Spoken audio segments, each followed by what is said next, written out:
Alright, so before going to this, running through this, if you already have code running on the computer, you either have one or three mistakes. Either you have port mapping issues, you have input and output sizes issues, or if you're trying to connect it to the board, your computer, you either have problems, or you generate the wrong constraints file, or you have no constraints file. If you're trying to simulate, you most likely don't have a simulation file, so you can't simulate, and you have to simulate for this project. Alright, so let's go and run through. This session not going to be about code, because we could be here whole night. As I said before, the code is already what everybody have. You just don't know how to edit the code a little bit to get it to function in your project. Because obviously the names and whatever will be different, and the port mapping issues and whatever. So that is the general understanding of it. So there you go. So this block here is your project. This is your project right here. This here. And this is what you're going to be connecting to the base history board. Most of you are probably connected to the board already, so you reach far in the project. If you haven't done that, just remember this is your main entity. There's your frequency counter. This is it. So you have ports on the outside that make up your main entity that you will connect to the base history board in your constraints. So your constraints are just you linking your main entity ports to the ports on the base history board. And you should have the manual of the base history board on my learning. So you should go there and you will get all the pins and whatever. When you get to that section, you know what I'm talking about.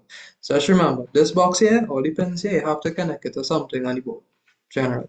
So going deeper now is where you get the two components that make up the frequency counter.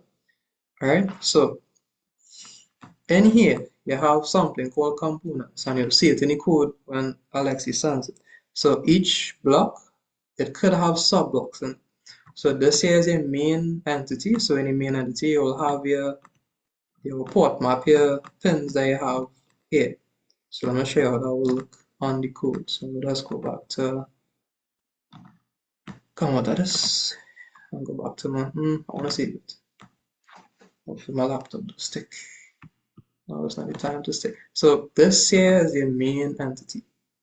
Main. There's the interface itself. And when you click the drop down, you'll end up with two components. How do you end up with the two components? You have to go into the interface itself. And just like I told you, you can zoom in on this. I think you can zoom in on Vivado, just shut it. If you could, I ain't going to stress. So hopefully you could see. So you have the entity. This here is the main entity. Because that is your main project. And you have the ports. The port, if I have to simplify it now without anybody who hasn't started to understand, you have a block, right? And then you have, on the block, you have names. So you have J, you have D, you have E, and you have I. You just make the block alone. That is all you did there. But let me say J is our input. So you say J is our input, I is our out, E is our in, D is our out. When you create this block, you have to give the name of the pin itself, and you have to tell it whether it's an input or output. That is all the port. You can say port mapping, but part of the port mapping is. So clock is our in. That makes sense. A reset is our input. Signal F is our in out. The reason why this is our in out is because you could pull the signal F from a function generator, or you could generate the signal F internally, which is what majority of you all would have done. You generate the signal F internally, and you get it to display on the base history board. So that why is that in or out. I'll select display. I will show you what that does do just now. Well, it's seg any anode, which is where you'll find any multiplexer. And what done is just something I do. I really need it. So this here, this block here is basically what you had to do here. This here. All the pins, they are ready. Seg, anode, done, well, that is all it did. And I give you direction, which still give you already with the arrows. So that's all this is. And then in your entity, you have components. So that will go into your architecture. So in your architecture, you have components, And the first component, you give the name, data part definition, whatever it is. Yeah, Captain, that is the first component. So inside that I have this here. And guess what? It's the same ID. Forget about everything else for now. When you create any component, just look at the pins. You have clock, reset, blah, blah, blah, blah, blah, blah, blah. And that's all the code we're gonna have.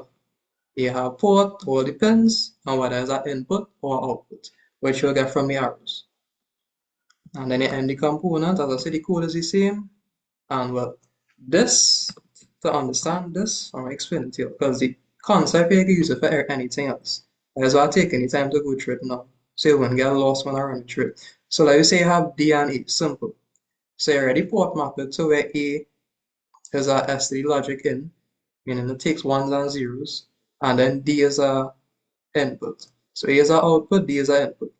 That is okay. But like we say we want to connect it to this block on top here, which is C and B. So you want to connect D to C and A to B. So you port map this block already good. You say C obviously will be our input. And B you could say is our input. SCD logic in or in SD logic. Semicolon, right? So you want to connect A to B and you want to connect D to I. That's what you want to do. But all you did was just connect the blocks. That's what you did. Well, they say make the blocks if you want to be technical. You haven't connected anything as yet. Didn't really do anything.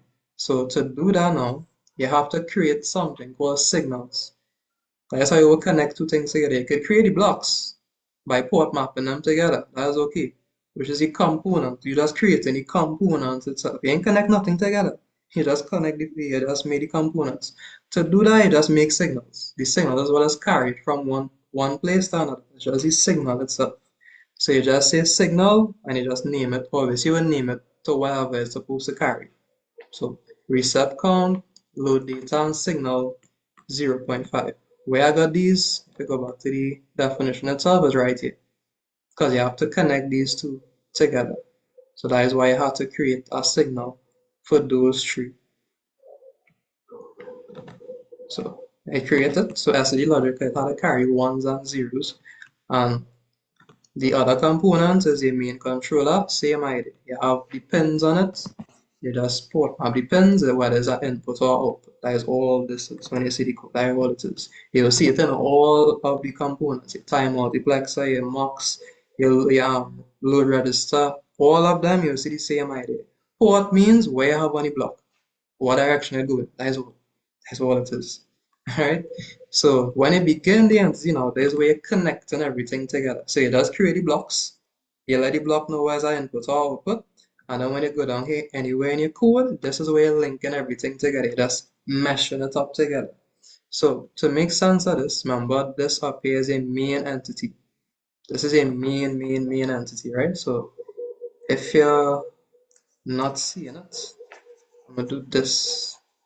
So let's say you have a big block. This big block here is your main FSMD interface.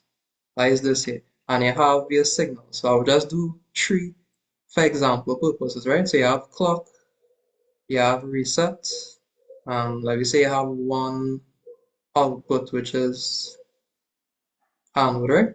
So that's where you have on the output on the main one. That's true, that's examples, because I don't do all. And then inside of that you set as a component. So you have a FSMD, sorry, a data part, so DP for short, and then you have a main controller. So let me just do these. So this one here was the counter. What else you have? I think it have a load data. So let's keep that. So let's scroll on to the actually the meshing part of it. So the meshing part now, what shall we gonna happen? Your data part have a clock in it already. So it need a clock. So we're gonna do, you have a clock here already. So you just go and say clock is clock. So there will no clock going to clock. Right, this is our main entity, so you could port map clock to clock in it. But anytime you're going from subcomponent to another subcomponent, you have to use a signal.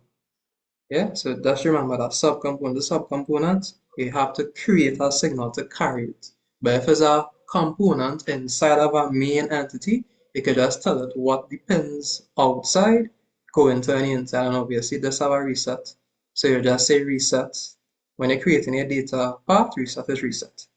Connect it to reset. And obviously all the other pins that are required on the data path, you do the same thing. Signal F is signal F, whatever it is, you will see it on the block itself. And then now look at down here, look at reset and load register. So the set reset counter is reset signal, which is this here. It's just the signal itself. We ain't connected as yet, it just floated. I remember this here we said in the code itself that it was I think it was an input.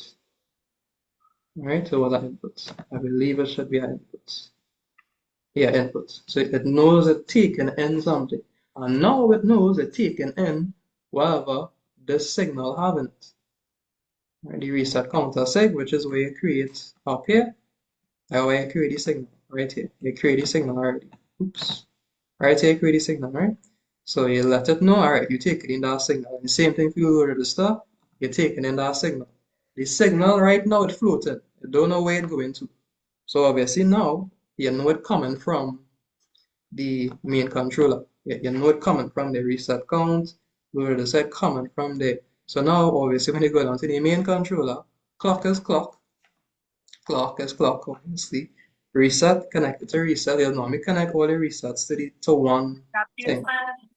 Alright, well done. You don't really care about that.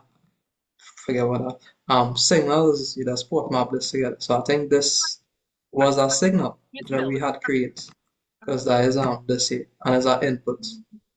So we had port map signal 0.5 hertz to stick 0.5 hertz to the signal, and now in the code itself we just told it, hey, you're taking in that.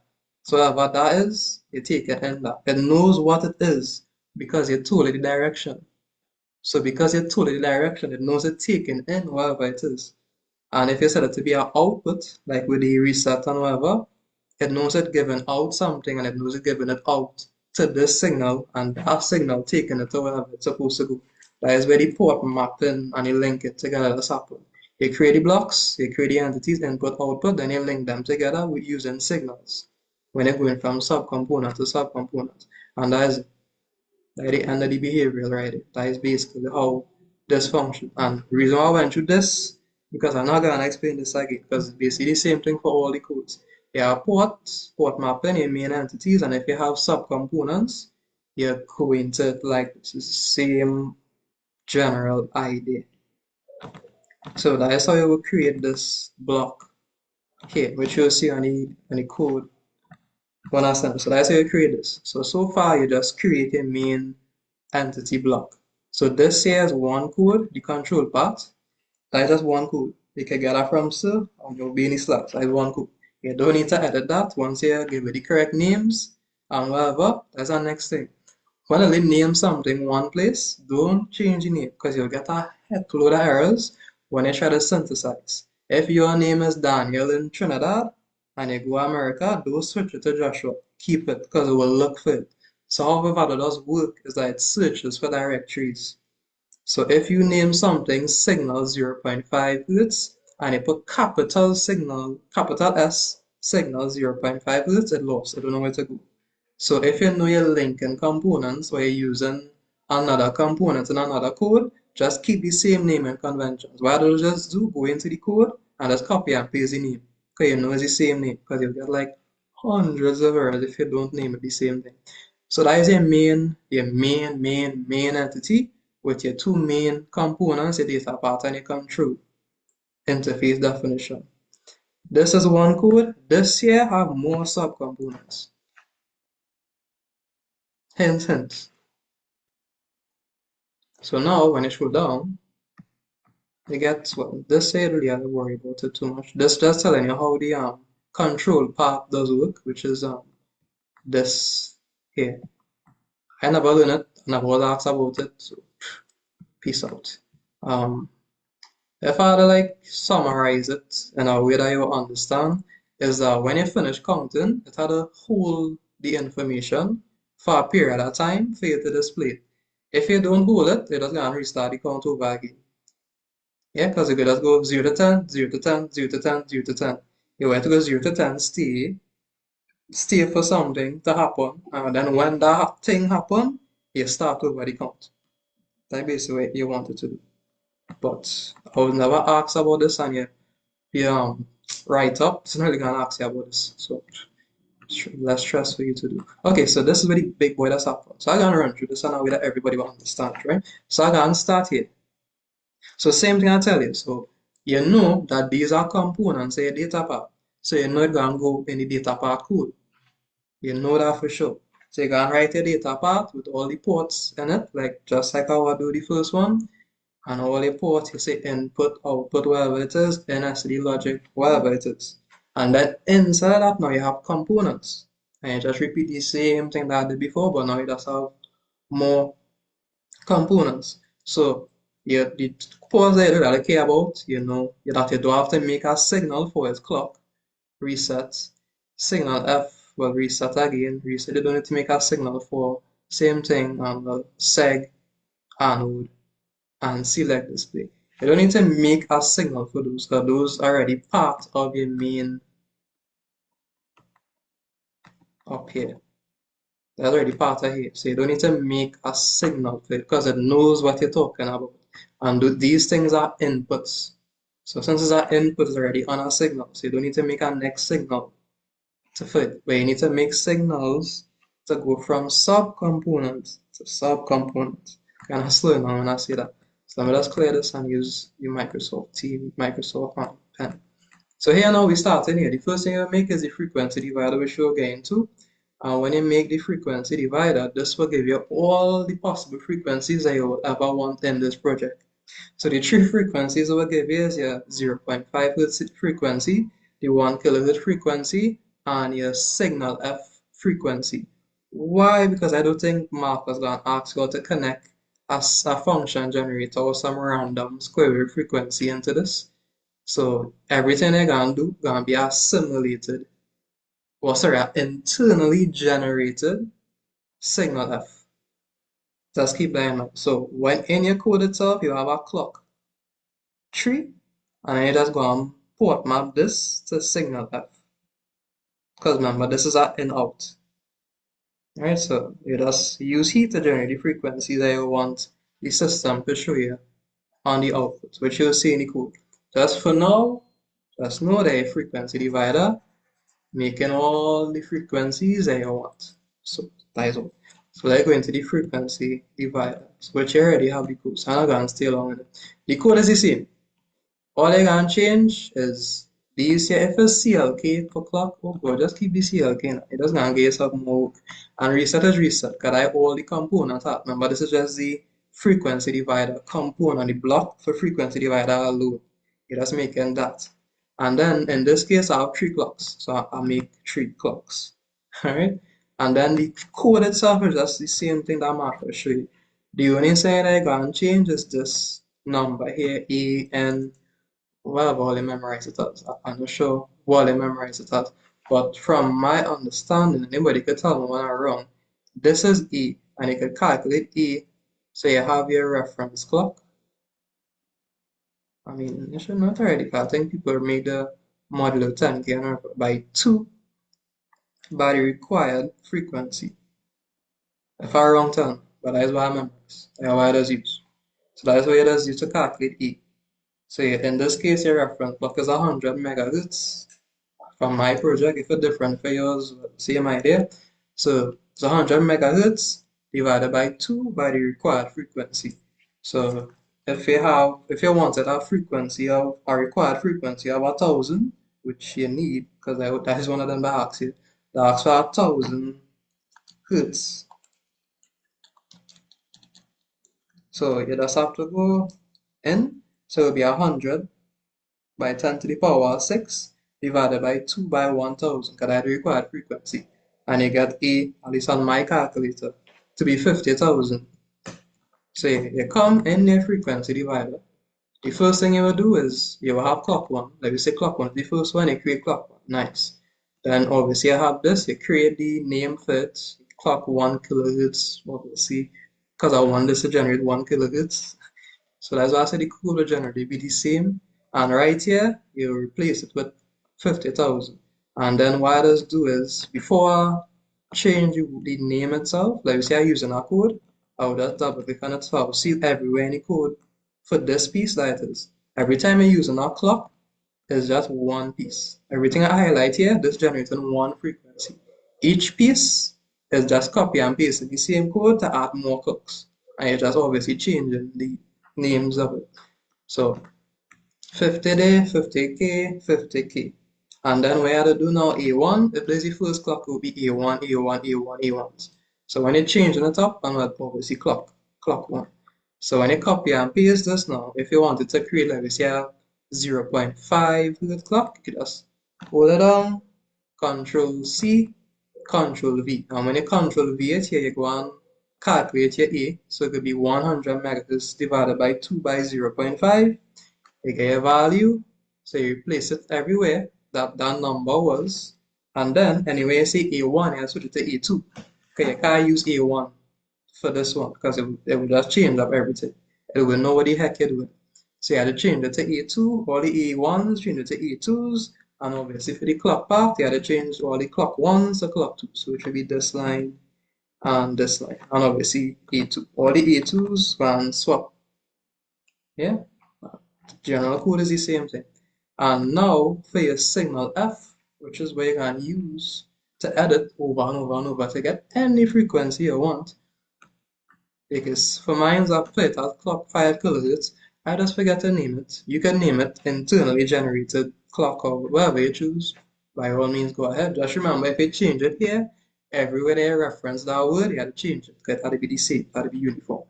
So this here, let's think of it as my internally generated frequency that I want to count.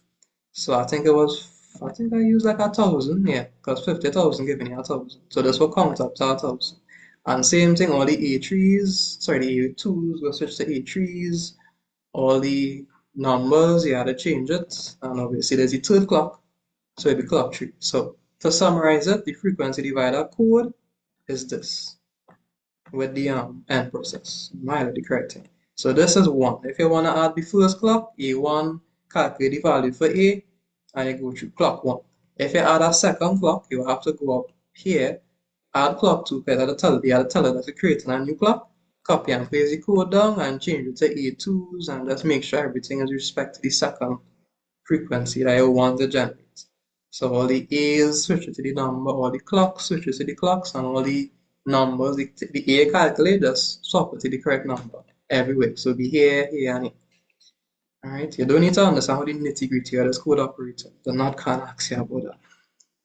And that is it. That is basically the frequency divider. So far, this frequency divider giving me my 1 kilohertz frequency, my 0.5 kilohertz frequency, and it giving me my signal F, internally generated signal. But that is just the block. I ain't put map it to nothing as yet. Because remember, there's a subcomponent, just same idea. I just create the block itself. You see these things here that go in lines to something else. Me do that yet. All I do was create the block. That is all. So as you have to stay focused, right? So all I do is create the block. Clock 1, blah blah blah, clock 3, reset, blah blah blah. That is all I do. I just create the block itself. I have none of this as yet. I not going to nowhere. He will count up to 1 kilohertz and he will stay right there because I ain't draw no line. I ain't create no signal to send it anywhere. You could just operate as a component, but I don't want it to do that. You want it to do something and send something somewhere else. So to do that, now we're going from a subcomponent to a subcomponent. So you have to use a signal. So I hope you see. So that's the frequency divider. The AND gate is just a normal AND gate. This code for it is the same.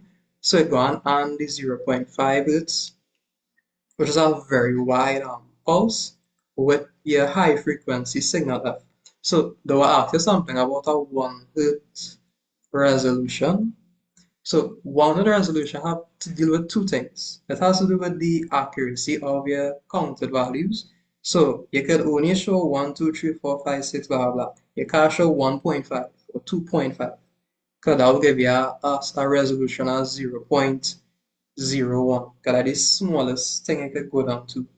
Okay, if it has 2.01, 2.02, 3, 4, 2.10, and you keep on going, that's a 0.01 resolution. But in this case, you have a 1 hertz resolution, which means that the smallest thing you can go down to is 1 hertz resolution.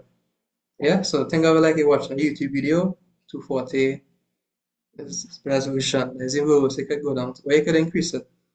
So you can increase it to something else. So what this signal 0.5 is doing for you is think of it as you sending something, just breaking it apart in the simplest way. This allowing you to count the frequencies that you're sending. So when you add the signal together, so it's a very wide pulse. And you can and that, I think there's a symbol for and, with a very high frequency component. So the result of this in the rising edge, the rising edge would look like this, with all the pulses within that 0.5 rising edge. All of it will fit, because this is a very large. Like if you do one on 0.5, you can get like 2 seconds, and all the frequencies that you can send in there can be like real large. So you can't get anything smaller than 0.5, which is basically smaller than 1. Okay, you can't get 0.5. So when you add the 0.5 or whatever high frequency that is sent into this, what it will do is every rising edge of the frequencies inside here will just count. So 0, 1, 2, 3, 4, 5, 6, straight up to whatever it is, and it will just stop counting at the falling edge. And which it will just stay like that for a long period of time, and when the next rising edge starts, it will just start over the count again. Like basically what this idle thing was going on up here, this, like basically what it is. So yeah, and when it's 0, you stop the count. When it's 1, you start over. And you load the data when it's 0. Because 0 means that it's stop. So whatever you count up to, you want to load that data. That's really what it is. So what it is, yeah, and then a very high, a very large period with something with a very small period. And when you add those things together, it will count the rising edges in the signal of 0.5 rising edge, and it will just count it. And when it reaches 0, it will stop. And when it reaches the next rising edge, it will start over. That is all it is. That is all this speaks to it. So far we have this and this. So you're going to write a code to add this together. This is a component. You can connect nothing as yet. And same thing for the OR gates. Yeah, this allowing it to reset your stuff, right? So in your module N, everybody hopefully supposed to have this operating already, because that was done in I think it have a lab where you have to create it like a module 60 or whatever. If you create a module 60, you can create a module 1 million. It's the same understanding. To get 60, you port map a 6, a module 6 with a module 10, because you count to 10 6 times, or you count to 6 10 times anyway, however you port map it. Take the same understanding, you port map 2 tens to get 100, and you then use the same understanding to port map the 2 100s to get the 10,000, which is what you want. It's the same understanding, same concept, which I'll show you just now. So in the code itself, so we just went through this. Let's go through some more. So that would be, so as I told you, I didn't go into the data part as yet, but I will into just now. Let's focusing on the components, because I went through that in the FSMD interface. When you link your components, you will know what you're talking about. Because if you remember, which how cool it is, if I minimize this, in the FSMD interface, the two components that we label were the data part and the main controller. So now it knows where to look for the code. But you didn't add the code as it. So when you actually add it, it will link it up together nice and neat for you. Assuming that you name the file the same thing. Anyway, so modulo 10. So any modulo 10 made up of subcomponents. Actually, it's the most amount of subcomponents. Because your modulo 10 came made up of 2 cascaded modulo 100, and each modulo 100 made up of 2 cascaded modulo 10s. So you have to create a modulo 10, which is the same code from us to have. That can change. You see, the only thing that you have to change if you want to is the name of the entity. But I really only care about the name. Because the name is whatever, it will throw off your port map, and if you name it something else. So the modulo 10 will be the same, it's just a modulo 10 code, that's all. And then in the modulo 100, the same way your port map be 26, it's the same understanding of it. So let me see if I can get a document. So where is? I'll just explain this quick. Now this one. This it is scrolling, looking for something. Alright, this is shall do into the 10 first. So with the 10, same understand. Think of the endpoints. So you know when you create this module 100, you're assuming that you already create your module 10, your 10s already. And you can just use the same module 10. You don't need to create a module 10 2 and module 10 1. Same thing. Just use the same code. You will know what you're talking about here doing separate things. So here now, you have clock reset, CE, data, TC, and obviously resets. And clock is clock. Alright? So you have this component created already, it's running already, and you have this running already. So when you're creating a code now, your TC, you have to use this FDC. Because what the FDC allows you to do is that when you reach 9, it will start over the counts. So it will go 0, 1, 2, 3, 4, 5, 6, 7, 8, 9. And when it reaches 9, it will signal to increment the next counter. So it will go to 1, and then when that 9 happens, he could start over like normal, but the other one still 1. So you'll get 0, 1, 2, 3, 4, 5, 7, 9, reset, add 10, 11, 12, up to 19, 9, add 1, and you just keep incrementing like that. If you don't put this FDC, you will just end up with the 9 and you will increment the other one. So yeah, that's gonna end up with something looking real weird. So let's see if I think I have it somewhere about with the numbers. I'm not seeing it. Ah, touch. Right. So you end up with this here. So 5, 6, 7, 8, 9. And if you don't increment using the FDC, you're gonna end up with 19 and then you're gonna end up with 10, which is an error. You don't want that. And the same thing for this. So you want to use the FDC to achieve that because you're just gonna end up with a wrong value regardless of it. So you run through the code. So there's the module 10s. So you have the main ports running through this. You have two signals. Why? Because you're trying to link two things together. They're kind of like a cheat. So in the code itself, I'm gonna run back to too far. So you have a block here and you have a block here that was already created. So the data out, which is going from a component to a component, but in this case, this is not a component. This is a pin that's already there in the main entity.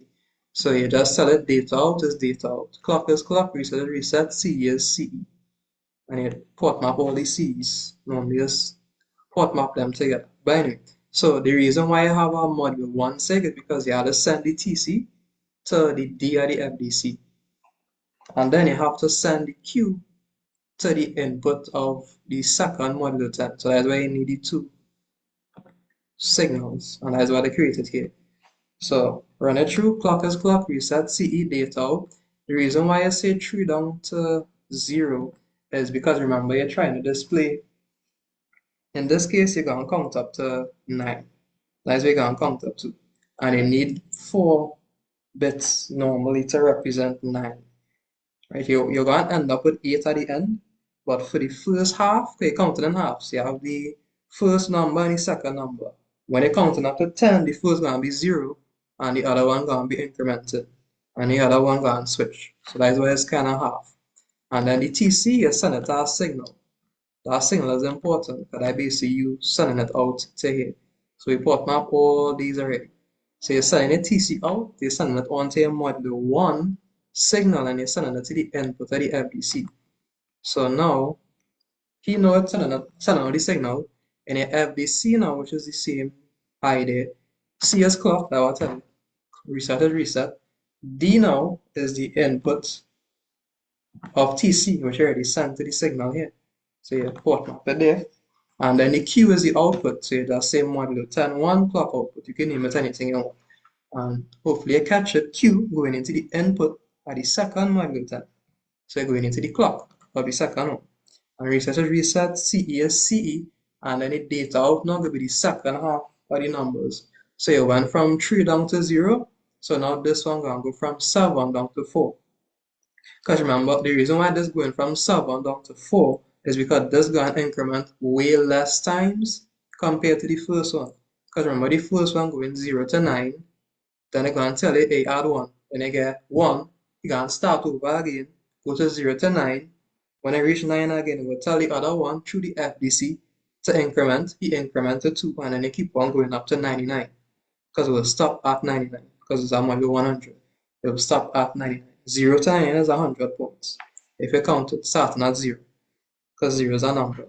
So that is why I end up with this Q, send it into that, and everything else is the same. And the TC is your modulo 10 to TC, which I believe we had created here already. So now that's going into AND gate to AND both of them. And that's just toggle clock. You don't need to worry about what toggle clock is. You're just going inside AND gate and then those to give you one overall TC value. And then for, well, obviously, you're telling that you AND the two together. So you AND that together, and that is the end of it. That is the end of the code. There's how it does port map where you say cascade any two modulos to create something. And now the same understanding here is we're going to use to create the 10 key. Because now you just go and port maybe to 100, which you already create. So same idea, you have a main entity, which is the main one from what Sir had, which is what you have here, clock, reset, CE, blah, blah, blah. Note they give you numbers, so just keep those numbers in mind for now.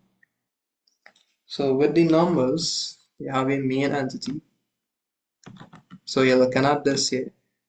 The reason why your data out is 0 down to 15 is because for this year, 0 down to 15, based on what I did, that is all I needed.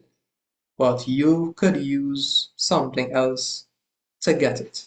Right? This was just an example.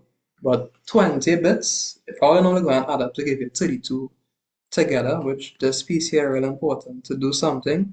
But 20 is basically what you will need. So you could use 0 to 15, it will still give you the same thing. Okay, you'll end up with 16 bits at the end of it anyway. And you had to pad the rest with zeros anyway. So whatever you use here, just keep it constant. You could use 15, I use 15 because I find it just more efficient. And I also could have, so I'm not going to change up also could have. So components, you already create this already. So you will know what you're talking about. And this component will go from 7 down to 0. Alright, and then, well, same thing. Create two signals. You have an extra signal for your clock output. Why? Because in the code itself, this here have to go out somewhere. So you have to create a signal for it to jump on to go somewhere else. Just remember that wherever you make in the block itself, if you want it to go somewhere else, you have to create a signal to hold it. So same idea, clock reset CE data out to 7 down to 0, because it's a 16-bit. 16 bits you're trying to load up. Alright, and then create your FDC, your clock, your D is the input, TC from the first modulo, and the Q is the output. And then you're sending that output to the input of the second modulo 100, and everything else is the same. Just remember the data out for the second one is 15 down to 8. And that's the other half. And then same time before you port map the two TCs together, and you end up with your module 100. So same idea, module 2 module 10 giving you the 100, and then you just port map the two 100s to get the 10,000. It's the same code itself, it's the same thing. The only thing that changes, the module 10 is the same. You don't need to edit the module 10, but the module 100 is where you have to port map the module 10. The reason why we only have one module 10 here is that I already have the code for the module 10 already in it. So I don't need to say component 10 underscore counter 1 and module 10 underscore counter 2. Don't need to do that. I could just create one because I already have the component and tell it, hey, it's 4 bits. It knows that. So now in the code itself, I could just tell it to use the first one, first time, 3 down to 0, because this here gave me 8 bits. And then with the lower half, which is ID 90909, you use the FDC to increment the other one. and this had to go from 7 down to 8. So if you add it up, 0 to 7 is 8, and then when you put the other modulo 10, you get the other half of, remember, you gotta add up to give you 16 at the end. It must. If you don't add up to give you 16 at the end, you will cry. That is why up here was 0 to 50. Because 100 giving you 8, and the other 100 giving you 8. And when you put maybe two 100s together, you'll get 16, which is basically 0 to 50. So to slow down, a 10 giving you 4. When you put maybe two 10s together, you get 8. So that'll be the 0 to 3, and then the 4 to 7, or the 7 down to 4, and then 3 down to 0. When you put maybe two 100s, you get 60, which is why this is 0 to 50. If you had put 0 to 13 here, you'll get errors beyond your wildest imagination. Because you're trying to fit something bigger into something small. You're not going to get to that. So that's not going, we all know that's not going to do. So if you know you're expecting 16, make sure your inputs or your outputs can handle it. So if you're sending out 16, whatever taken in that, go ahead and be able to take in 16. If you notice, it's a vector that you're using, not a SD logic alone. Be SD logic vector. It's holding a range of values. And that is your modulo 10. It's the same code, same app, same, doesn't change. So when you get the code, just paste in the modulo 10 from C, like how I show you all it here, and then put up the two of them to get the 100 and the 200 to get the 10,000. And that is how that piece will work out. So back to what we're trying to do, we just create this here, and then this here we already create the signal for it, and then this piece here you will have to do it in a data path. So I'll get to that just now. The who are the stuff is the same code. I never changed anything on that besides my names if I needed to. And then your mocks, sorry, your who are the stuff, if I didn't say, it's doing exactly what it says that it is doing. It's holding the value because logically, so if I just run through this, I want you to understand. So let me say signal F is 10 hertz. So you send that in your frequency divided and it with the 0.5. So when it ended, now it's going into your clock, I am modulo n, and this modulo n will increment 10 times. This just counting how much time or how much rising edges it see here. That is basically what they're doing. If it see 5 rising edges, it will count 0, 1, well, 0, 1, 2, 3, 4. It will be more accurate, but that's how it will count, because 0 is a number. So if you say 10, it will just count up to 10. It will know what you're talking about. So it goes 0, 1, 2, 3, 4, 5, up to 10. Because that's how much the rising edges at see. So he go and count up to 10. Good. And then he will send out the 16-bit binary representation of 10. Whether the 16 is enough to hold the 10, he go hold the 10 and the rest is going to be zeros. He don't really care. He just going to convert 10 to a 16-bit value. That is what this going to give you. Then you go and add it with this rest of pattern. The reason why I pattern it is because the data for the word is taken in 32 and you send 16. By that, you can get errors. So to do that, you pad the rest of these with zeros. These zeros are very important because that's where you get HZ. The sync to display the hits, that's where you get that. So that's very important, which I'll show you. So when you add this with the 12, you get 32, you hold this to happy. And this here, it hold the 10. You go and hold the 10 until something else happens in the circuit. That something else is when our next rising edge happens of the signal 0.5 hertz. That's basically the way to know. So the first rising of the signal 0.5, he and with the 10 hertz, send it to the modulo n, good, he counted for 10, and then this clock here, when it reaches 0, when the signal 0.5 reaches 0, it will hold your value. You can do whatever you want. But the next rising edge of the 0.5 hertz signal, it can start over. So you can erase whatever this word is start having it, and you can wait until 0 reach again, which means you finish count. And you just go and do that. You just go and hold the register. Exactly what it says. That's what it's doing. Hold the register. What it's waiting on is something between these two things here. That's what it's waiting on, which is why in your project itself, it actually links here. That is why it linked. Low register and its signal 0.5, it linked. So that is why, because these two things have to interact with each other. And that is where it interacted. So when I hold register now, the cool thing about this, I have no idea why I use this. I could use this. So the output is 32 bits because you're sending 32. So on your display itself, on the base issue board, you will have four little blocks, with your eight. I'm not going to draw all them things, we understand. You have the little eight symbol. So they can only hold four at a time. This here is 16 bits. So you have four here, four here, four here, four here. So there's 60. What the mux all allow you to do is when you press that button, it will show you the other 60. And when you release the button, it will show you the first 60. Or you can put it on a switch. Anything you want in your countries. So when you use that mux, the select display button, when it's not selected, it will show the first 16 bits of the 32 that you're sending, which will be, like we say 10, it will show you 10. I hate this color. So it will show you the 10, and then the rest is going to be paired with zeros, which will normally be like blanks. So when you select, it will show you the other half, and when you deselect, it will show you the first. So that is what this allows you to do. To take off this, because it's irritating. Yeah, so that's what you want to do, mux, telling it to do. 2 to 1 mux. So it's you're sending in 32, you can split that to two halves. Basically, do the first 16 and the other 16. When you want to see the both 16, you just press the select display button, which you port map already using the countries. And then now, from there, you have your multiplexer. So how this multiplexing unit works is it works very simply, right? It just compares wherever you're sending, and it compares it to the 4-digit representation of wherever you're sending, and you can send it somewhere else. So what I mean by that is, so 000 is 1, 0, 0, 1, 1, 0, 1, 0, 1, and then we say all ones.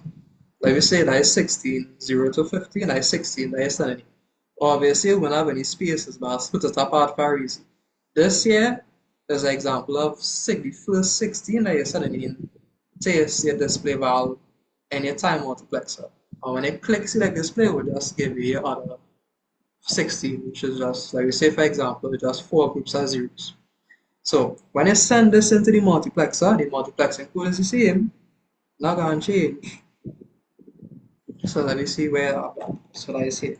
So the select display and control this code is the same, don't change it. The only thing you have to change in this is nothing, probably. Don't change anything that you don't need to, because you're just gonna be adding stress onto yourself. Telling you, we never change the code. We added what we needed to do, the bare minimum to get it to work. Because the program is not a code heavy course. So if you want to play Big Stallion and go and change up all the variable names, just make sure you have the time to sit down and go through all them port mapping errors you go and get, because if you name something here, you change it here, and then they're telling you I can't find it. Do not change where you don't need it. Ports, yeah, don't change it, don't need to. The only thing I had to edit in this time multiplexing code is these things down here, like all the other edits. For H and a Z if you need to, and if you want any other letter in which they might ask you to create. So how it works is that you're sending in a 16-bit value into this. So let me say, for example, you're sending 0, 1, 1, 1, 0, 1, 0, 1. So it's 4 bits. So you're gonna look for this. So 0, 1, 1, 1, these values here, you're just gonna look for it. So you're saying 0, 1, 1, 1, he sees 0, 1, 1, 1, and what we'll do, we'll output the segment for it, which are these things here. So it tells it what segments to put on and put off for you to display. In this case, it's this 7. So this here is 7.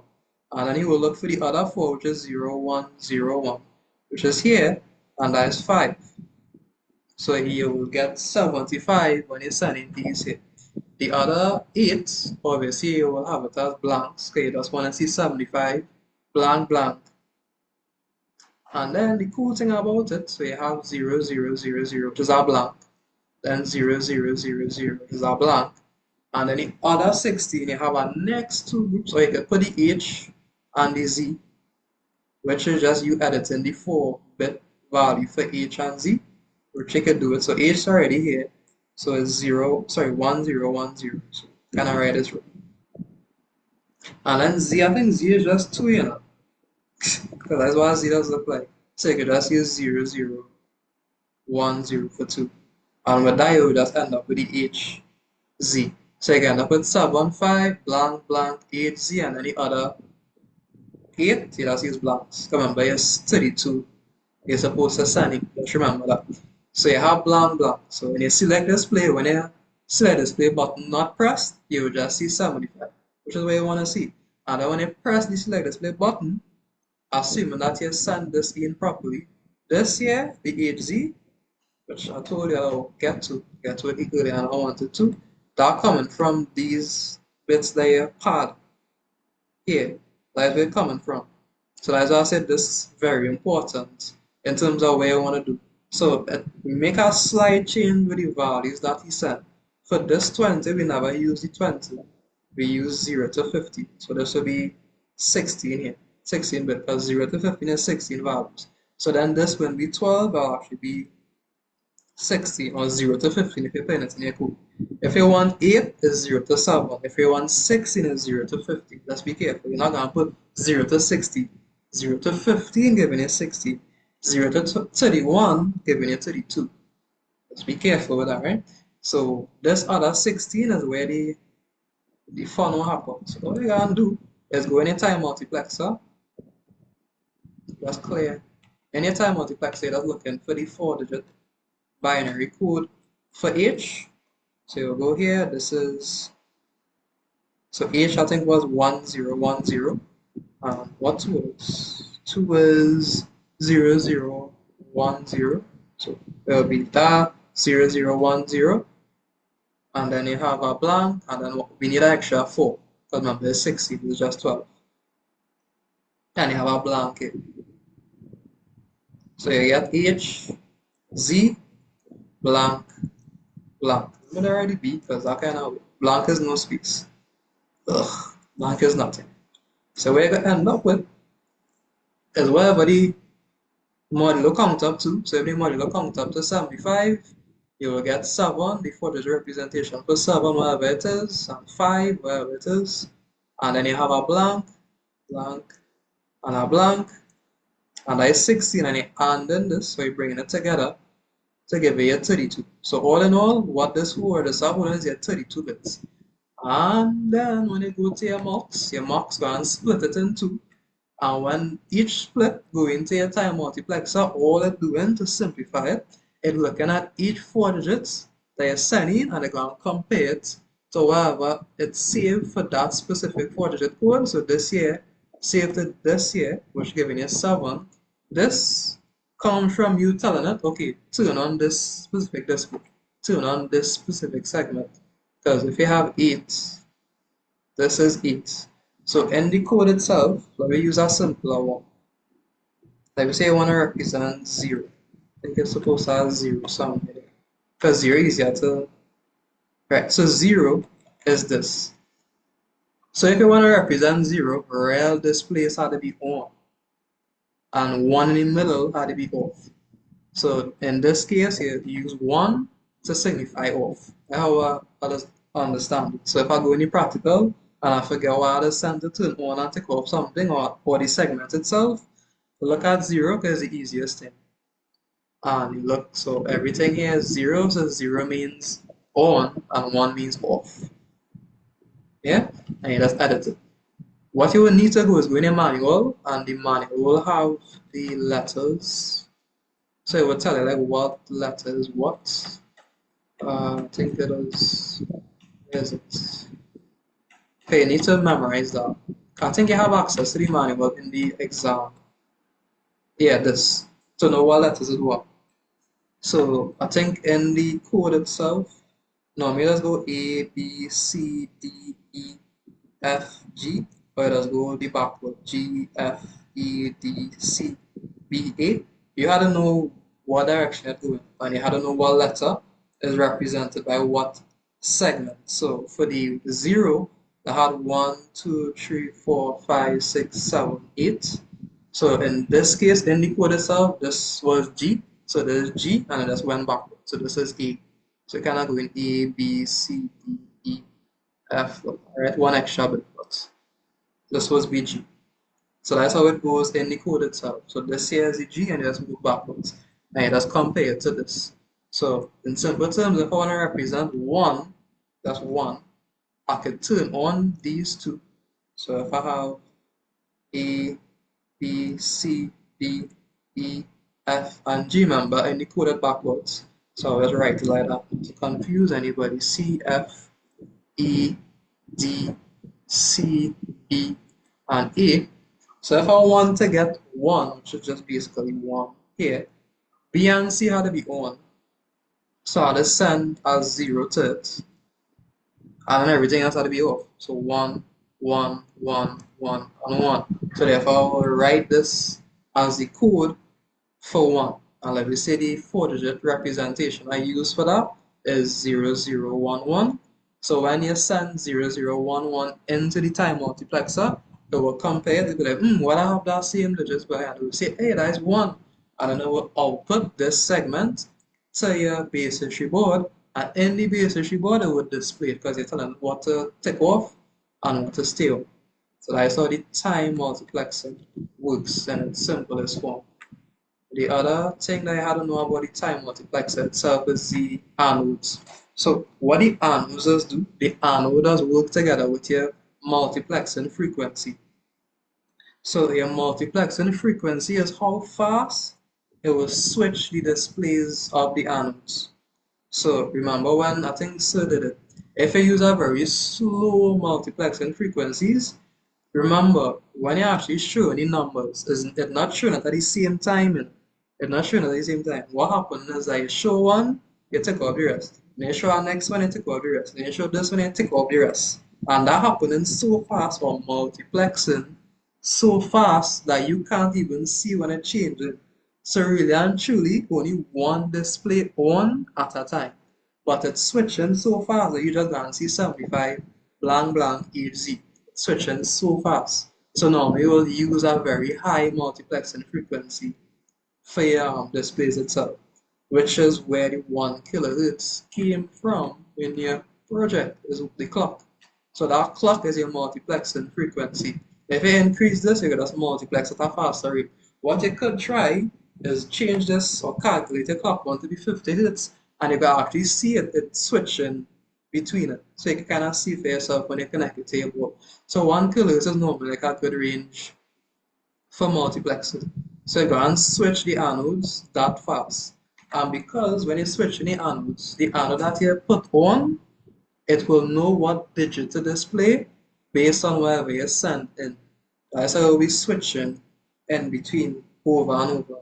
So let's explain. So 0011, 0011, 0011, and 001. Let me say you send this into your multiplexer.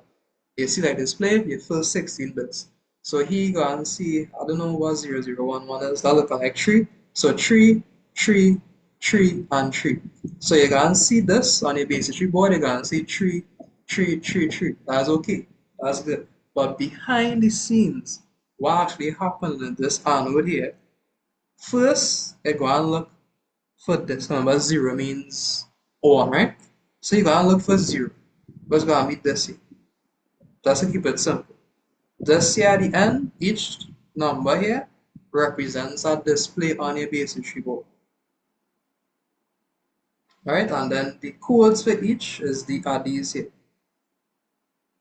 So in simple terms, each display CN0011, which will be the first one here, 001 is the second display. This one CN this one, and this one CN that one. So each display CN0011. When you add in the multiplexing frequency now, it will switch in between each display at a particular frequency.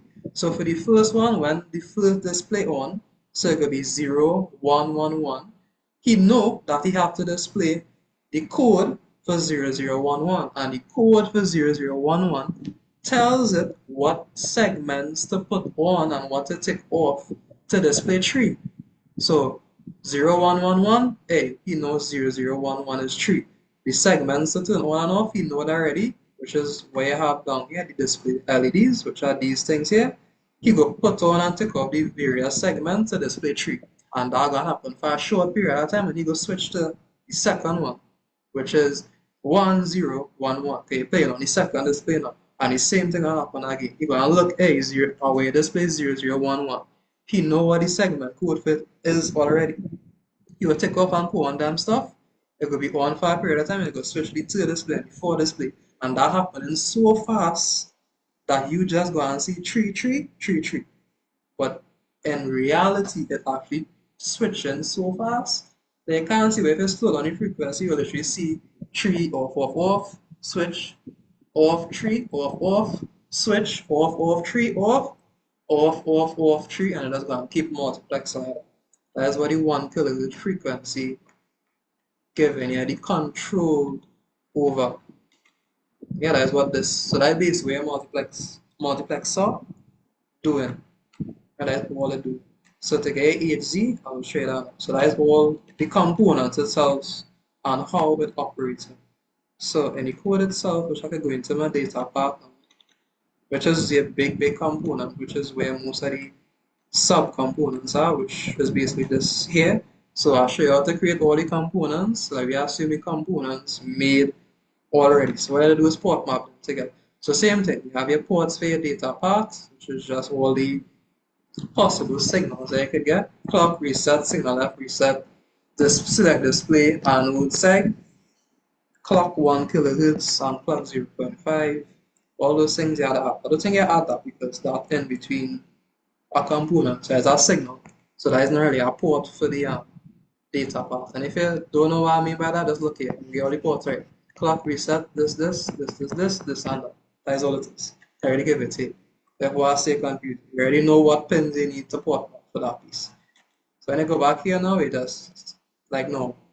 That is your first one. So your anode, take it in 4 bits. So it could be 0 to 3, and your segment is 7, so it could be 0 to 6. You're telling it what it carries. This is your data part. So right now your data part, it know what the external bits or pins are, but they don't know what inside of it. What inside of it? All this gibberish here. So like we say you have each component, you write the code for each component. We're going to do now is port map them together.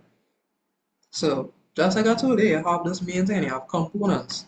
So you have the components, you already create this. So all you going to do is your frequency divider. Watch it. So in your frequency divider itself, you already have this here, already here. And when you go to data parts, it's basically the same thing. It have to be the same thing. You have to know what port you're talking about. So you can literally just copy and paste it into wherever you're trying now. Port map any data part. Same thing. Just instead of using entity, it could be a component now, because it's a component of an entity. And you do the same thing for all the other codes that you have. The time multiplexer, the model 10K, or this noting the inputs and output sizes, your mux, and then all of that now, and your components. So what you're going to do now is your signals. So everything or anything you need to go from one place to the next, you have to create a signal for it. So you just literally just go in Vivado after and signal whatever name you want it and what it's supposed to carry. If it just carrying ones and zeros, it's just SD logic. If it carrying a certain size of a number or 16 bits or whatever, like the output of your model 10K and whatever, you just tell it, hey, you're carrying this as a vector. How big the thing is? 0 to 15, 0 to 3, whatever it is. Or in this case, 31 down to 0. If you're talking about VHDL code. So all these signals you need that going from a component to a component to further run it through quick. You have this here, because it's going from a component, you have this signal here. You have a signal here, a signal here. You have this, whatever this doing here. You have to create a signal for that.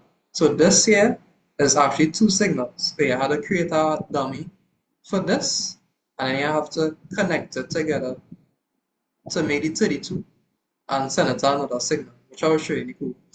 So whereas you have a signal here, like a real signal, probably missing a signal, but I think I hope there is. So In your code itself, now you're just going to create all the signals. So you have a signal for the input of the mux. Input of the mux, as I'll show you just now, which is here.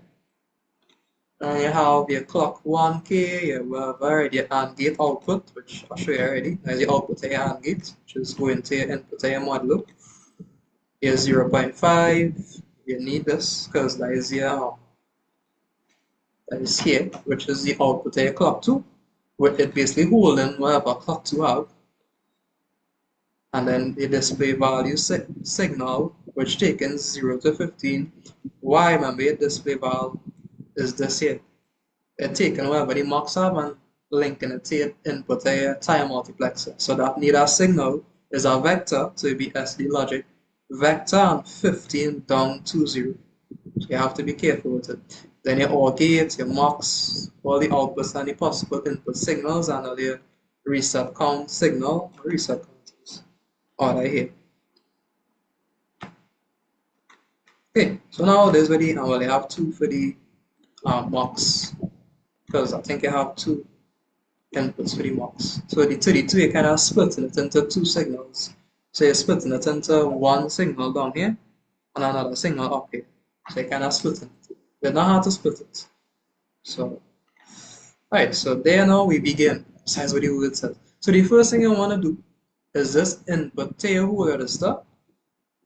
The first thing I have to do is this here is the input to your whole other stuff. Which is basically my zoom in. So you had to explain this. There's one part you have to pay attention to is this part. So in here, you have this going on. You have the combination of two things, but you're not using an AND gate. You could do it in one line of code. So this piece here is the input to your words. We agree. And it's 32 bits. But the 32 is made up of 20 here and 12 here. So you have, and this, well, in this case, we use 16 and 16, right? So you have to AND it together during code. So you have to create a signal for the input of the word stuff, good. But now you have to tell it what it made up, and you can just use an inline AND gate. So it will look like this. So you'll have the input of the stuff is made up of the output of the modulo 10, which is already a signal that you create up here. You already create the signal. You enter the signal where you're taken from, where you just carve the stuff together. The connecting of the stuff is when you actually go to the port mapping to connect stuff together. And you end that with 16 zeros. Yeah, that this line here is integral to the function in code. If you don't have this, you're gonna have a problem. And you won't be able to get the 8z. So the output, which makes sense, the input you heard is start holding the 32, which is a 16, which is where we're counting up to, which is 9999 max. And then you add it with the other 16 to part. So all you're gonna do now to get the h and z. So split 4 and 4. This here will be h. So if you go in your multiplexer, scroll along h, you can create h if you don't have it already. It will be 1 0 1 0. So you go back here 1 0 1 0, and you just use 2 because 2 is close to z, 0 0 1 0, and that is where you will put here. And then you just leave the rest as zeros. So I think zeros is blanks. Or I can't remember if it's all or not. But 0 0 zeros should be all blanks. Just check to see what all zeros is. Do I have all zeros? Yes, yeah, all zeros is basically 0. I guess you could change all zeros to be all off. So instead of it being all zeros, you could put it like all ones. So it would just basically be off. So that'll be sum 5, nothing, nothing, 8z, nothing, nothing. It will look more uniform. It will look nicer. So I'll put in sum 5, 0, 0. Because technically that'll be wrong. So you want to create one for a blank. I think I had one for a blanket, but I don't know what I'd do with it. Oh, but okay. Anyway, that's stress. Let's make one for all blanks. So, and here's where you're collecting the signals together. So everything that need a signal, you just jump onto it. So this output at OR gate, which is our signal, you want that to be reset or with the reset counter, which is this part here. You get on inline OR gate, you just OR them together. And that OR you have to send it to a signal, which is your line. Remember, everything that going in between components need a signal itself. So the output or the OR gate is the reset or the reset counter. Yeah, that's what it is. And the signal F in our case, this line here is the meat and bone of your system. If you don't do that, it's not gonna know what signal F counting from. This here, it means that you just gonna create a frequency in a frequency divider, which is clock tree, and you just go and send it to the input, oops, of the signal of itself. Should I write it here? It's get mixed up with what I use. So this here is clock tree, and you just told it that clock tree is signal. So now it knows that the signal F coming from your frequency divider. That's what it did there. That's all it did there in the code itself. If you don't do that, you will never get a frequency to count. And well, same thing. AND gate output is the 0.5 and with the signal F. It's basically the same thing you're doing in these two. And the output of it is the signal, the clock 0.5 and with the signal. You're just telling it exactly what you want it to do. Correct with code. And well, the signal 0.5 is your clock 0.5 hertz, which is our signal. You ain't know where the signal coming from as yet, because you didn't connect anything. And then the output here where the stuff, this way you're splitting it. So remember the output here or the input here where the stuff is 32 bits. So you have to split it into two. So that is up here. So the output of this is 32 bits, but you have to split it. And what you have to do to split it, if you go back to output here where the stuff, that is this signal here, watch it. It's actually 32 bits.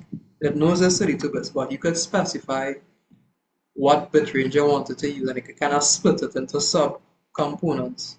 So what it did here, they said they named this a signal, and it holding 16 bits, which makes sense. And then it told it the output register, which is 32, but I only want 0 to 50. And then you do the same thing for the other piece, and you tell it how the other half, 31 down to 60. And I always split into the two signals that I had to use. And then with the frequency divider the components.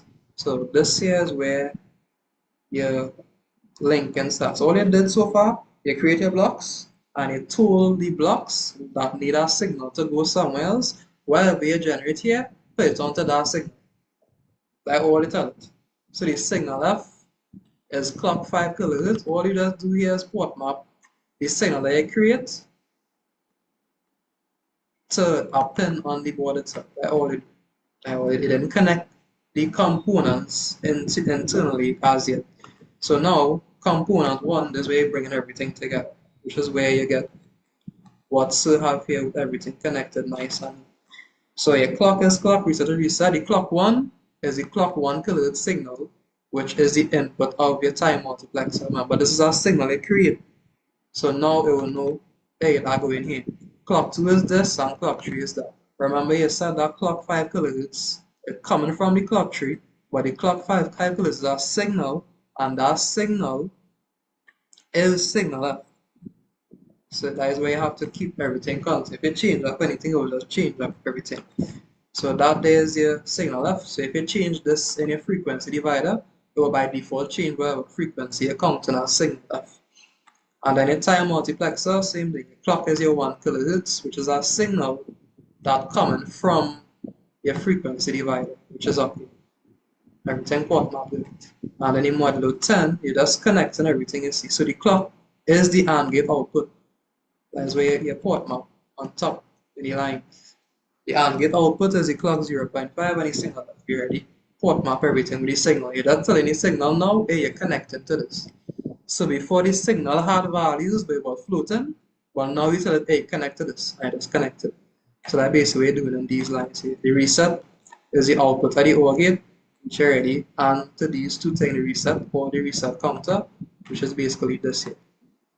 This line here is the signal that you AND together. So you're just making everything connect up properly.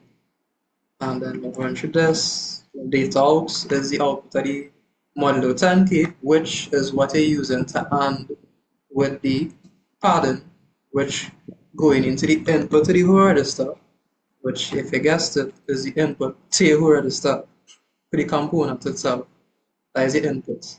And then the output is the output of the whole register, which is a signal in which you split into two down here. Because you need to split it into two to get the two bits here. Okay? If you don't split it, when you press the select display, you won't be able to switch. So you have to be careful. You have to switch it. Or you have to split it in this case. And then your mux, same idea.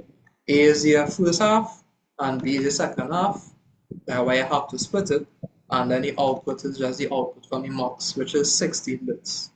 How to be 16? Because it just showing half. Can't show 32. Because the mux can't give you 32 bits out. It only can give you 16 out. That's why you half it. If you didn't half it, it would just show you this one half of this 32, although they wouldn't switch in between. And that is your data part definition. So what it did, you already create the components.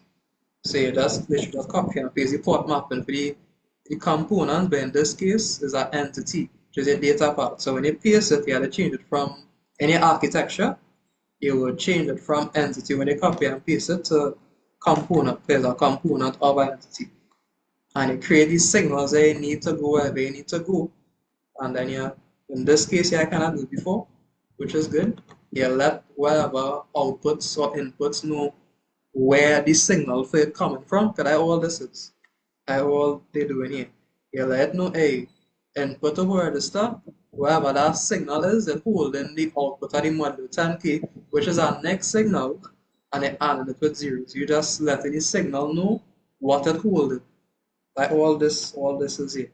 And once you link that up together, in your components, now you're letting it know, hey, this signal going there, hey, this signal actually coming from here. Because remember, I already named it. So if something is our input, it know it taking a signal, which is the output of something else. The signal is just a pathway. It don't matter if it's a signal doesn't have an in or out. It just holds something. The in and the out gonna come from how you port map your stuff up here, which is the in and the out. So it just knows what it is. It's like this here. And then you port map your component. So what I urge you all to do when you're doing this, when you have time, is actually sit down and look at the code and you draw the box and you try to make sense of the code. So here you now have a signal there. Create a signal and you write code through the code. Do not just take the code and paste it in and it will work. And you don't understand how we get it. So sit down, take your data part, and make sure you look at each block and make sure you understand the code that I have here. It makes sense to you because they will ask you questions on how it operates and how we get certain stuff. So I just explain you how I get it. You don't need to understand the nitty-gritties of the code. You just have to understand how it functions to get where you want it to get. So, and that is all the data part. The data part interface, the main controller, don't edit it. You don't need to edit anything in that. It's the same thing. Just your port, just keep your names constant. So whatever names you have here, if you had to copy this and paste anywhere else, which I don't think you need to, probably you need to copy this, because this is a component of the FSMD interface. It's not a component of the data parts. So do not put your main controller in your data part code, because the main controller is not a component of the data part. It's a component of the FSMD interface. So just be careful. Data part is this, and your main controller is up here, which is a component of the FSMD interface, which is down here. So we did that so far. So that basically code in its entirety, explain everything. So now let's run through some simulation. So in the simulation now, you already have the code for the simulation. So when you paste any code for it, it will open up something like this here, the simulation. So don't need to edit anything. The most you might have to edit is the names. Just keep your names constant. That is the best advice I will give you. You can use the code, but just keep your names constant and the sizes. So all this is here, any code itself, wherever you name your main FSM, because the main component or the main entity is the interface, the FSM, the interface. That is made up of the data part in the main controller, but the object you're trying to simulate for is the FSM, the interface. And once you change the name, the object on the test, it should come up looking like this with the UT name here. If it doesn't, it's either one or two things. I'll tell you that from now. Is it a name something somewhere else they didn't name it correct here, or you have a port here that you never give in the component itself. So like we say it has signal anode here, but when you actually made the port for that particular component, it never had an anode name. So I don't know what you're talking about, so it will crash. Not crash, we'll tell you, it will give trouble. So that is all this is here. So as I say, you don't need to change the code. Don't try to reinvent the wheel and no, you don't need to do that. Same code everybody gonna have. But the difference is who understand what they're trying to do more. Is who will determine who get more marks. Yeah? Um, yeah, all this doing here generating your internal clock. Your internally generated 100 megahertz clock. That is all this doing for you. I would remember when you're simulating, yeah, they use an internal clock. Yeah, so everything coming internally. So you have to make sure it's working on your computer itself before you connect it to the board. When I connect it to the board, you're going to be using the 100 megahertz clock on the board. But for simulation, you have to generate the 100 megahertz internally. So that is all for simulation. So once you do all that and everything runs smoothly, hopefully, so I don't know if I have any errors anyway. So you just click run simulation and it will run the behavioral. I made this thing, this wasn't too much because I'm not really going through errors today. I hope not. Please work. I beg. You understand more cry because when you're doing Vivado, the amount of time you have to do over the same thing is crazy. You change something from one to two, you have to synthesize, implement, and generate a whole new bit stream. So it'll just be too much. So anyway, I'm going to show you all this. So this is how to generate, or you can say simulate your system itself, assuming that you create everything good and you add in the simulation file which I'll put in the drive thing. So that's really cool. It's the same cool. You can plagiarize that cool. It's cool. Alright.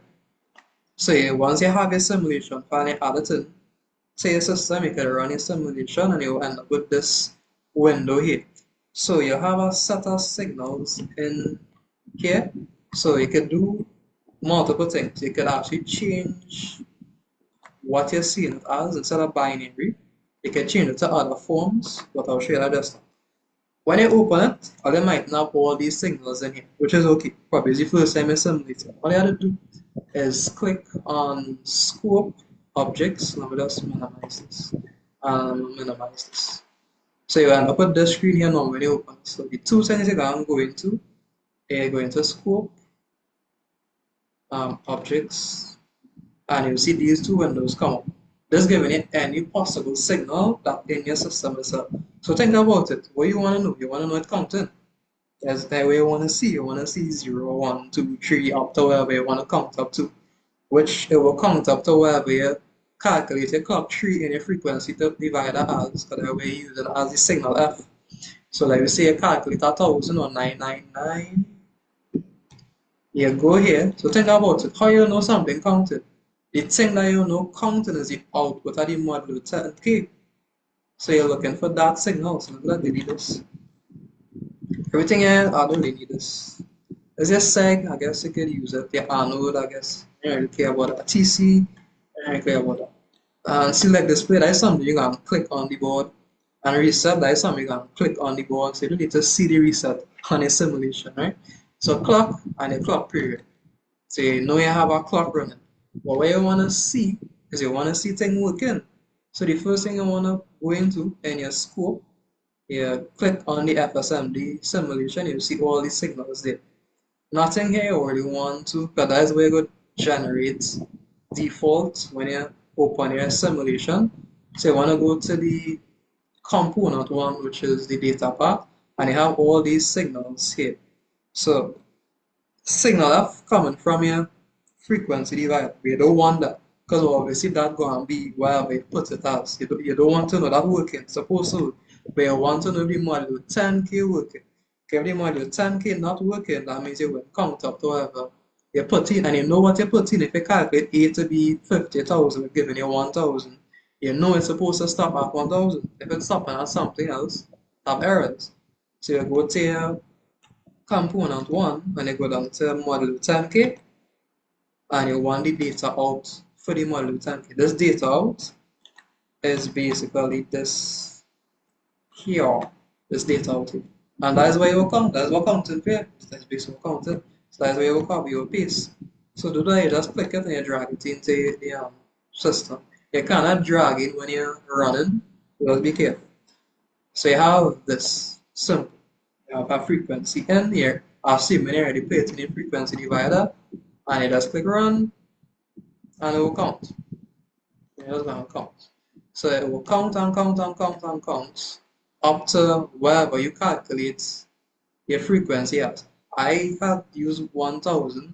I'm not gonna stay here until it reach 1000, but it just gonna go and go and go, and it will count until it reach 1000, and it will just stop. And it will stop for the rise in edge of the, sorry, the fall in edge of the 0.5, and it will stay like that until the next rising edge of the 0.5 hertz, and it will just start over again. So pause it, let's reload it again. So if you want a more comprehensive analysis to see if the stuff working, what you could do, so same thing, scope, objects, and go into your UUT. And if you want more accuracy, go into the data part. You can add in your signal F to see if that's counting as it's supposed to. What else might be important here? The signal is 0.5. You probably put that on top here. Probably put the data out here. What else you might need? Well, the mux, you will just see the two values fit. So I'll put that. Will be the last thing I do. And then I'll just show you the constraints and what's up. So the output of the mux, the output of the whole register as well, or the 32. I guess we could put that fully comprehensive. So have the 0 to 50, and then you have the other half. Okay, it's split into two. And you have the output of the mux. This wouldn't really matter because I can't press my select display button to get the other half. So I'll just show one half and up. You know what? I will do everything. So you have that. What else I want to see? I want to see my second my handle because that's what I want to know what going to the board. So if you have an error in your board, like we say it's saying 1000, and for some reason again 9999, one you know it counted, but for some reason it's giving you the wrong digits. So what you could do is you'll find that in your multiplexer. So you go to multiplex and come to, and you copy the seg and the anode, and display val is basically this here. So it's basically the same value. So it should be the same thing, right? Because this is where it's displaying. So you could what we could do, paste this into. Right. So what else we need? I think everything else good. The mux, we have the mux. You don't really need anything from the main controller. You have the frequency divider. You paste in all them things. Or that kind of better. Clock 1, clock 0.5, and clock 3 is your signal F. So I could just backspace. You should know where it is by now. Time multiplexer, you don't need anything. 1 to 10, where the stuff. Right, so we have a fully comprehensive building. So I just order it in a way that people can understand what's going on here. So you have your clock, your internally generated clock, your simulation clock. This here is your 1 kilohertz for your multiplexer. This here is your 0.5 hertz, I believe, and your clock 3 is your signal F. So if you had paste signal F, anyway, it'll just be the same frequency. Your data out is your output, so I put that down here.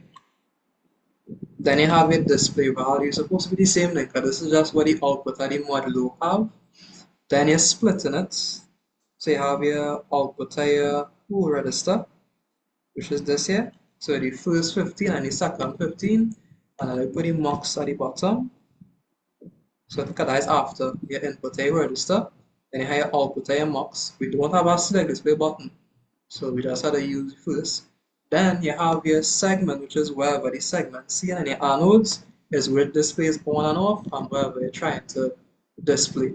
So what you could do is right click on it, and you go to radix, and you can actually change what to display. So I think the default is binary, decimal. So if you want to see binary, you can switch it to binary and it will actually show you the binary representation for it, which is actually better. So I'll show you why it's better.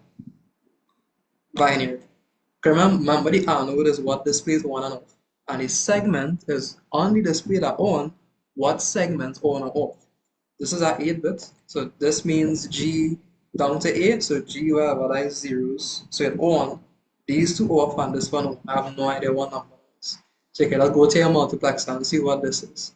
And this anode means that the first three off and the last one on. Remember, on means off. So let me just, I gotta run it. Alright, so we have our setup.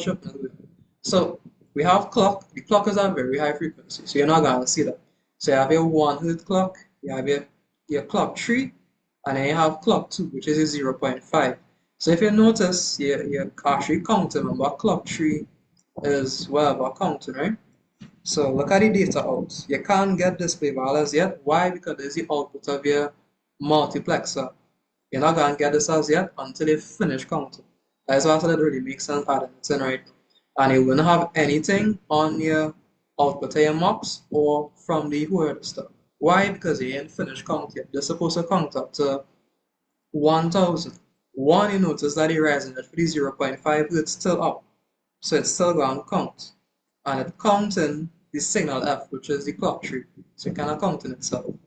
If you had an externally generated signal F, it would just count. So there's the and then that going on right now.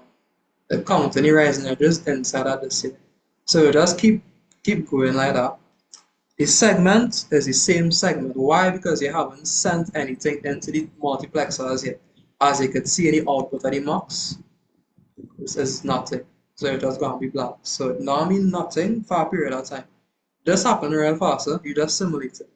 So when I reach 999, so now hopefully something gonna happen with the value itself. So it holding 999, you notice that is 0.5 stop. It just basically just stop. Have to stop. Because if it don't stop, it will stop until the next rising edge and it will start over again. So let's pause it and go back to it. Right. So here now, if you leave it on, it stop at 999, which you want it to. So the output of the mux, what did the radix did that have? You want to switch that to binary. Output of the mux, you know, switch that to binary. And then what this is supposed to be binary. So with this, I kind of pause it before it loading. What you end up happening, but this is your output of the from the word stuff, and this is the output from the mux. So this here, why you're seeing this is because 0 to 15 is the other half of the board. Think about it as the other half, which is the, when you select display, it could be those 4 digits. So right now, this is correct. That is why you're seeing a set of zeros, which is correct. So if you want to see the most significant bits, which is obviously here 0999, you will have to add 31 down to 60. So don't know if I could add, try that. Oops, scope objects. So where that will be? That will be where the star, the mux. So you want the second piece. The data out is 31. And then you can delete this, but we want this. And what else we want? We want the other half of the mux. So the output of the mux is 15 and taken in the first 15 pieces, which is a problem because you don't have a select display. So the reason why this looking weird is because you don't have a select display button in the simulation to see what we want. So for now, we'll delete this and delete this and delete this and delete this, because this will just show you the first 15 or the last 15, which should just be zeros. The most significant one starting from 31 down. Alright, so run it. So you start the simulation, and this will just show you the bits that you want to see. That'll be the end. So I'm just going to here, run the simulation. Oh, I want it to look bigger. Alright. how, okay, so it should count slowly but surely. So your data out is 31. So I want to switch this. I think I switch it to binary again. Alright, so all 32 zeros is supposed to be like that. Yeah, I'm not gonna keep switching, come on, but this being controlled by your multiplexing frequency. So it will still switch, but it's switching with this. So it shouldn't have anything on it right now. Okay, you're sending in all zeros into the multiplexer. Forget about the word stuff for now. Just make sure you're sending in 632 bits into it. And this will just keep counting up to 1000. Right, we almost finished now. This is just the constraints, which simple, and then that is it. Take it a run through the whole process. Let's wait for this to count up to 999. Oh, sleepy. Anytime now, close. Close. If I don't change, it will change on your stuff, because I didn't do this in a while, so I'll probably make some edits on it. It didn't change. Okay, nice. So it did change. EP, hallelujah. So if I don't know if I can see this, well, let me just pause the simulation. I'm open the window. So this 16 bits here is your output of your whole register. Yeah, that is taking in the whole 16 and the 16 that you pad, and it pulling that 32 bits. So this here is blank 4, then your next 4 is 9, 9, 9, and the rest are zeros is what we were seeing just now, which was the 0 to 15 bit size, why we're not seeing nothing. So now we can clearly see this here is a blank or 0, then this 1001 is 9, 1001 is 9, 1001 is 9, and the rest will be zeros. So if you wanted to add the 8z, you'll have to add them 4 bits right after the h and the 2. So that is what you will see. So this going into your mux, it's putting it into 2, which you can control with the select display, and for each 16 and going into the time multiplexer, it comparing each 4 bits, comparing it to a segment code, sending it to the base history board, and your anode will be rotating on multiplexing, so you will know what to send to each display. So the first display is 0, second is 9, third is 9, fourth is 9. And that multiplexing so fast, you guys can see 0999. And when you click the select display button, you can see, well, you're supposed to see 8Z blank blank. And that is that. So the last thing I have to show you is after you do all this here, let's come out of this. When you come out of this, it will ask you to save the simulation. I advise you to save it, because if you have to do it over again, you have to drag back in all them sources over again. You're just working backwards. So to create a constraint file, you will have to go into the library design. If I have any port mapping issues, this will not work. In order for you to go into these things, you have to have a perfectly port code. If you don't, it will crack and you won't be able to do anything. You have to be very careful. So it looks like I might get through. Yeah. Anyway, it is. Right, so I get through. So two things you will get from this, and I will show you it now. When you port map everything, if you want to know if your port map correct, in your RTL analysis, click on schematic, and it will give you a schematic here. So what this is, remember I told you, you have your FSMB interface, it will look exactly like how Serve give you. So your main controller doesn't have any components in it. So they're showing you how everything port map perfectly. So that's how you know you're correct. And you need to get this, then everything had to be port map perfectly. If not, it's not going to give you anything, it will crash. So if you click this plus sign now, you will see everything that you do just now, which is your frequency divider, everything port map good, your mux, you'll see everything split into just like how you want it to be. And you can use this to check over. So my advice for you all is sit down on paper, draw up that, check the code, and make sure you understand how everything being port mapped. Yeah, draw your boxes, write the signals in it, and you notice, hey, this had to go here, you have to create a signal. So do that, because as you need to be able to understand this. Do not just copy and paste a man code. Real people get catch what I need out. Real people. Make sure you understand the code.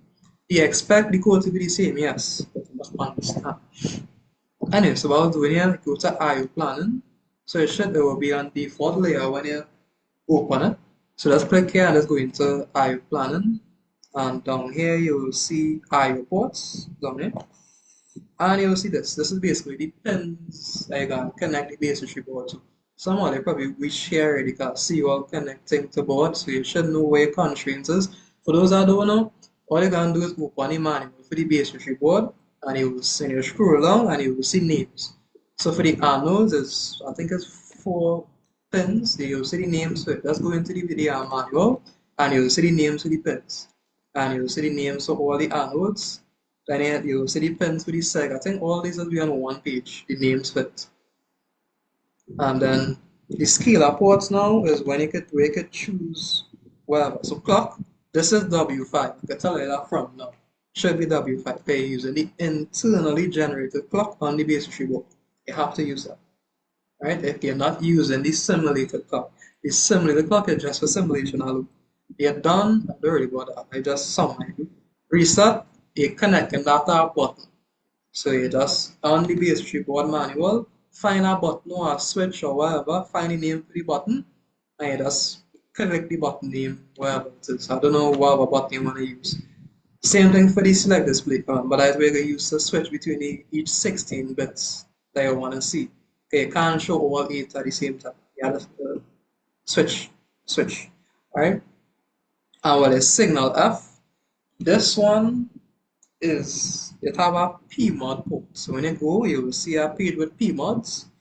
This here, you don't need to worry about it because it's not going to ask you to connect it to a function generator. For those that are very ambitious, you could, can I try it? It was real cool. So you could take the function generator and on the manual itself, you will see a page with PMOD. You will see a part where you can actually take in signals. So you will just let signal, that's why you let signal be an in out. So you let this be an in out and you just click the pin for input on the PMOD, not the XADC here. It's supposed to have a PMOD for just inputs. So you just click that and you just run the function gen into that pin, and then to ground, you will know where the ground pin is because it will tell you in the manual. And after you could run your generated bit stream and everything, and now you have to go to your data path definition and you scroll down and you just have to make one little change. Where we had signal F going to clock 5 kilohertz, just comment out that. So you just basically remove the link from clock tree to signal F, so you know signal F solely coming from an external source. If you don't this like this, you just go and get the frequency that you generate from your clock tree. And when you do that now, you can actually change the frequency, make sure it's square wave. And you can actually change the frequency in the function, then you'll actually see the board switch. I'll send a video in the chat to be you can actually change the function and frequency, and you actually see it change in live actually you see it change. You're not gonna have to wait for anything. So where was I? Right, so I open. So reset is a button, signal F is a button. You should get port. And when you do all that now and you finish, you click this here, which is save constraints. And when you do that now, it should prompt you to save it in a file itself. I think I already had a file for my constraints already. Yeah, I had a file itself. So let me see if I can delete this. And let me see if I can make a little change. Save. Right, so we're prompted to this window here. So you can either create a new file, which is the easier thing to do. Or if you already have a file created, that kind of back to front, right? So you give it a random name. Then you do this after you port map all your pins as you wanted to, and then after you do that, you save it, you click OK, and it will generate a constraints file for you with all the port mapping, not port mapping, the pins that you did. But I only do one, so they will just give me one. So that is that. We do it for all of it, so we'll give you a longer piece. And it has some set severity thing that Suda's way to put at the end of it. So it, I think it's in the lab 01, some set severity, something like that. You had to paste at the end of it. If you do that, it might work. If you don't know where it is, if it don't work for you, message me, I'll send it. I'll send it to you chat after, don't worry. So that's how you would generate your constraints. And once you generate your constraints now, this is where the big boy go happen. You have to synthesize, so you have to come up here, run the synthesis, run the implementation, and when you run that, all that now, You come down, you generate a bit stream, and then you connect it to your board. I think most people would have know how to connect it to your board. If you don't know, obviously I don't have a basic board on me, so ask one of your friends. They probably should be able to tell you. Hopefully, somebody must know. 'Cause I see men with the thing working, so that means that they have a constraint file, they have working code already. So you could generate a bit stream. From there now, be like basically the end of the lab. You have the code already and I actually have a constraint file, but generate the constraint file for yourself. So when you go in the lab, you have to do it from scratch. Yeah, so you have to know what and how to do it. And with that said, that's basically the lab then. Just have like some stuff that you way to do in the write up. So I'll show you that quickly. So in the write up itself, we have some boxes at the end. So if I go to my stuff, every people gonna ask me about this. So I'll show you one and the others. Well, when time for that come out, I'll show. Oh, that's another video in the chat after. I don't want to keep it too long. So you have to get this, which is your path analysis, your characteristic, and then your hardware utilization. That's part of the lab itself. So I would do, I would just create a video with how to get it and send it in chat so they could have it. And with that said, stop it. I'll stop it for questions. Anybody have any questions? Stop the recording.